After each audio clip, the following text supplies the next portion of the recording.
What's up, guys? This is Coach Grant with First Down Training, and today we're going to be talking about how you know you are a D1 level quarterback. Now, the first thing that I feel all Division I level quarterbacks are able to do is extend the play. So by extend play, I don't mean like pulling a zone read and running, being like Lamar Jackson. I'm talking about pocket movement, being able to throw on the run, get out of the pocket, and literally extend the play. Like, I think a lot of times, like, what gets you recruited to play Division I level football or any college football, fellas? And that's going to be like your varsity film. What you put together on film, the plays that you make with varsity ball that a college coach can see, that's what draws his eyes, right? And I think there are so many quarterbacks across the country that have dreams and aspirations of playing at the next level, but a lot of them on their film, you know what it is? It's just three-step drop, first read, throw, completion. Okay, yeah, cool, it was a good ball, but like, there are thousands of quarterbacks that can do that exact same thing. When you look at the top tier guys, the top level guys, they have plays where they're dropping back, they're stepping up in the pocket, they're throwing while they're getting hit, they're escaping out on the run. So if you can showcase those types of plays and train those types of things with your off-season training regimen, I really think that you're going to be able to stand out to a college coach. So every single time that you hit the field doing a throwing workout,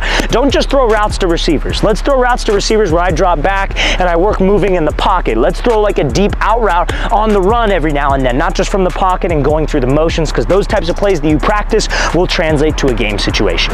Now also, fellas, if you are a quarterback watching this, we are going to be traveling out to 12 more states across the entire country for 2-day-long QB and wide receiver training camps this offseason. So guys, if you would like to sign up to work with myself and my staff, check out that very first link in the description below. Our next 2 camps in Charlotte, North Carolina and Austin, Texas are completely full and completely sold out because we limit spots. We don't just take everybody because we want each athlete to get individual coaching and individual instruction, because that's how you get better. But we do have available spots in the next 10 camps that we'll be doing in Las Vegas, Nevada, Seattle, Washington, Chicago, Illinois, Birmingham, Alabama, Houston, Texas, Boston, Massachusetts, Columbus, Ohio, Boise, Idaho, and Los Angeles, California. So guys, if you're local to any one of those cities, we'd love to have you out. So check out that very first link in that description below. Now, I think also at the Division I level, fellas, they're looking for a quarterback who has great leadership qualities and leadership traits. So what does that look like? How does that exactly apply? How can a college coach see that, right? Because I just got done telling you how a college coach will recruit you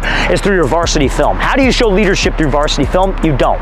But generally, the first point of contact, a college coach will contact your high school head coach, or he will come to your school and talk to your high school head coach about prospects that he has or players that he's interested in. And he's going to ask your high school head coach an opinion.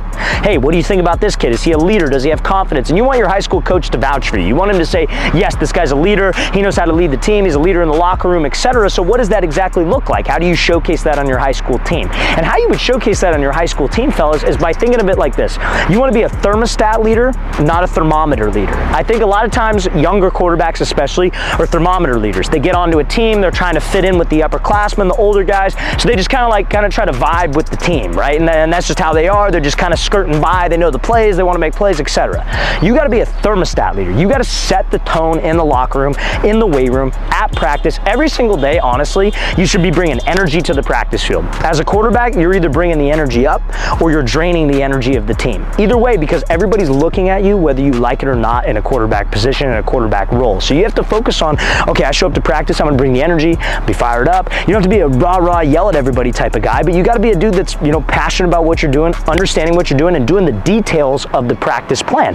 Same thing in the weight room. You got to be doing everything correct, because if they see a quarterback outworking them, they're not, like, as a quarterback, the stigma is, oh, you just throw the ball, you have an easy job. But if you're in the weight room every day, getting after it, grinding, going hard, that's going to uplift the entire team. So leading by example and taking care of those little details is what's going to make your coach vouch for you in a leadership role.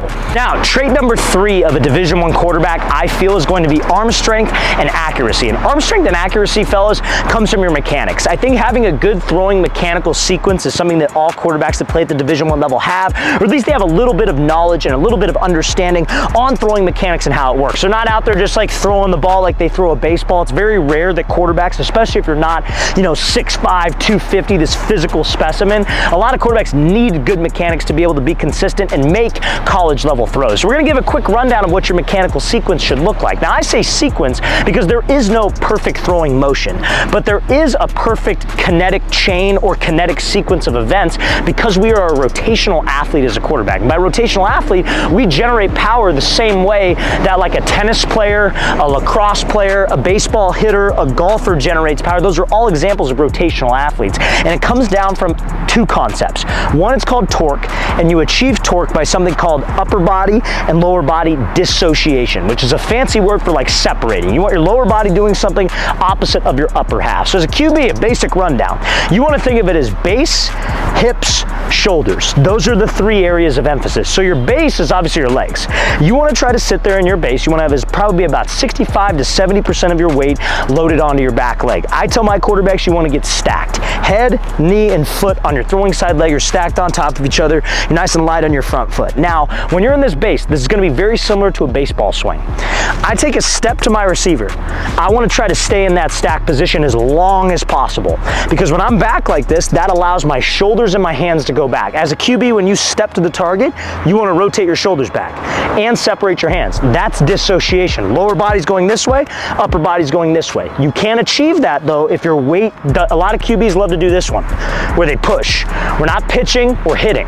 We want to stay back, hands separate. Now what do? We transfer my weight from my lower body, my front leg, my back leg to my front leg, my hips rotate through, my core rotates through, and this shoots through my back hip before the shoulder, before the ball, creating a whip, aka torque. So notice how I didn't talk about how to hold the ball, where to hold the ball. Should you be like, should your feet be a certain way? Guys, everybody's different, every quarterback's different, but if you can search for that, or I guess you could say strive for that mechanical sequence, you will see yourself being a much better passer, more accurate, and have better arm strength. Now, the next thing I would say a Division I level quarterback has is the ability to read defenses and read coverages. So I would say that comes down to having a great pre-snap process, and this is something that I feel every quarterback needs to have when they come up to the line. As a younger quarterback, I myself struggled with this a lot. Like, you get a rhythm, game, things are moving fast, you just come up to the line and you just look at your receiver, you like kind of imagine the read, and then it's okay, I snap the ball and then I go. We can't do that, you guys. We have to go through a pre-snap checklist to tell me what defense, or tell me what coverage the defense is in or what the defense is trying to do, so I know this route will probably be open, so you can anticipate. And anticipation is one of the greatest traits that a quarterback can have, and you get anticipation by knowing what the defense is going to do before they do it. So you have to understand coverages. So the pre-snap process I would like to use, and what I recommend you use, is you come up to the line, you look for three groups. Safeties, how many are there, how deep are they wide, whatever. Look at the corners, are they pressed, are they off, are they outside leverage, inside leverage. Then you look at the box, are they bringing pressure, is it a 4-3, is it a 4-4, what is it? And all that is a process of elimination to tell you what coverage they're in, and knowing the weaknesses of that defensive coverage will help you be more efficient with your plays and your decision making. Now, if you guys would like to learn about defensive coverages, understand how coverages work, go to that second link in the description of this video below, where we have over 500 different videos all based on how you can read defenses. We break down coverages, we have it organized. It's like cover 1, we have 50 videos. Cover 2, we have 50 videos. And we talk about the different variations, how to see it pre-snap, and what will make you a more efficient quarterback and a more efficient passer. Now, the next thing that Division I quarterbacks need to have, fellas, is confidence. And I think confidence, like, it's, everybody talks about it. Everybody likes to think that they're a confident player, but I really think that your confidence is built from like what you do in practice and what you're saying to yourself. So like if you're not confident at the quarterback position, maybe you're not confident in your skills, I think that's going to be improved through repetition, right? Like, so, as a player, for me, that was something that always worked well for me, was just being confident in the work that I've put in. If I have bad habits, if I have things that I struggle with, and that's something you need to be really honest with yourself about. Like if you struggle with throwing the deep ball, if you struggle with accuracy on mid-range passes, something you need to rep out. And my mindset was always, I'm going to try to get 1,000 good reps of a good habit to fix a bad habit every single week. So like, let's say, for example, let's say I used to have this problem as a quarterback that would affect my release time. I had a really slow release from years of playing baseball, and I would have this really long release. So what I was going to do is I was like, okay, I'm going to stand next to a fence and I'm just going to throw. And whether that's with like a towel, whether that's with a tennis ball, whether that's with an actual football, my goal is 1,000 reps a week. So I was doing 150 reps a day, close to that, right? So I would just stand next to the fence and I would shorten my release. And so 1,000 reps of that is going to break that bad habit. So now I'm getting better at my quick release. So confidence comes from doing those things over and over again. Now, you also have to say the right things to yourself. And I think the most important thing I could tell you from a quarterback perspective is try not to dwell on the bad plays, but also try not to dwell on the good plays. You have to tell yourself, hey, I'm only as good as the next play. So I think a lot of guys, like, they'll throw a deep 50-yard touchdown pass.